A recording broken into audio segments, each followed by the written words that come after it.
I'll tell you my story, and it's a story of ecological redemption. I was born and raised in a little fishing village in Newfoundland, Canada, about 14 houses, greens, blues, reds, so fishermen could find their way home in the fog. At age 14, I dropped out of high school, and I headed out to sea. I fished the Georges Banks, the Grand Banks, tuna, lobster, headed to the Bering Sea where I fished cod and crab. The trouble was, I was working at the height of industrialized food. We were tearing up entire ecosystems with our trawls, chasing fish further and further out to sea into illegal waters.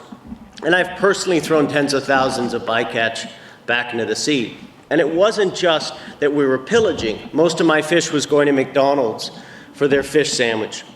So there I was, a kid, working in one of the most unsustainable forms of food production on the planet, producing some of the most unhealthy food on the planet. But then the cod stocks crashed back home.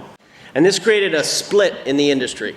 The captains of industry, they just wanted to fish the last fish. They were thinking 10 years down the road.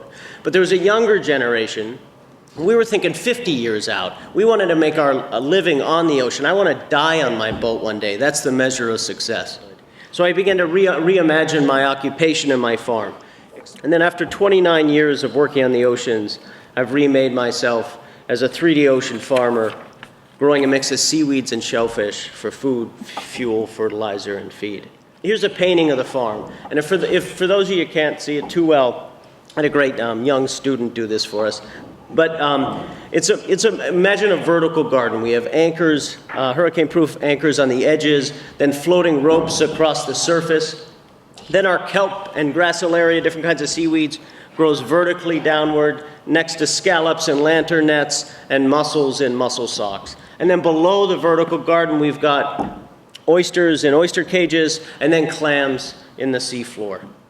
And because the farm is vertical, we have a small footprint. So my farm used to be 100 acres. It's down to 20 acres now, and I grow way more food than I did before. If you want small is beautiful, here it is. We want ocean agriculture as it starts up to tread lightly.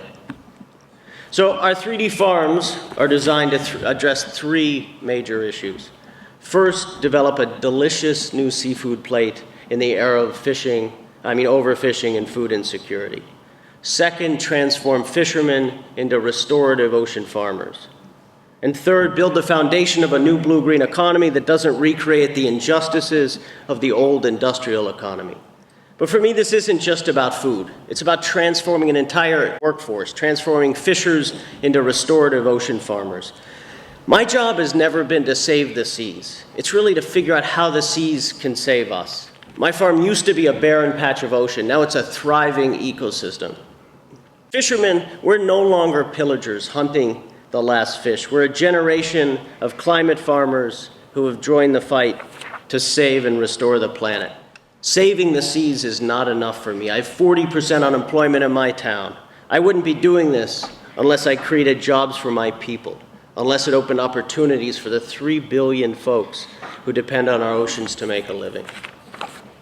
Because our old economy is crumbling. I can't get cell service in half the country, let alone decent health care or food. But out of the ashes of the old economy, we're building together something new based on collaboration, community-driven innovation, shared profits, meeting social needs. And because sea-based agriculture is still in its infancy, we have the opportunity to build a model from scratch, to build from the bottom up. We can build an economy that works for everyone, not just a few. This is our chance to do food right. But to do this, we have to address three major questions. First is, how do we replicate and scale our models so it doesn't become a carbon copy of the industrial factory farming? Second, how do we build the infrastructure to create new ownership models to ensure farmers capture the value chain and the principles of equity and social justice are woven into the fabric of the ocean economy? Third, how do we create new kinds of economic relationships between buyers, between consumers, and growers? So the first question of farm replication and scale, we did not by patenting or franchising. Those are the old tools of the old economy. But by open sourcing our farming model. So anybody with 20 acres and a boat and $30,000 can start their own farm. We replicate and scale by specifically designing our farm to require low capital costs and minimal skills. The goal is simplicity, not complexity. We believe that replication is driven by low barriers to entry so people from all walks of life can grow and prosper with us. Our vision is hundreds of small-scale farms dotting our coastline, surrounded by conservation zones. Think sort of a Napa Valley of Merroir.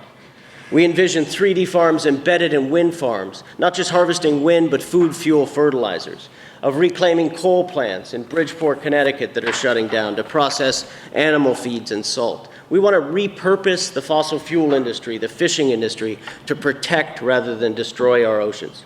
So we're putting farmers and buyers on equal footing by negotiating with institutions to guarantee forward contracts so we get paid before we grow.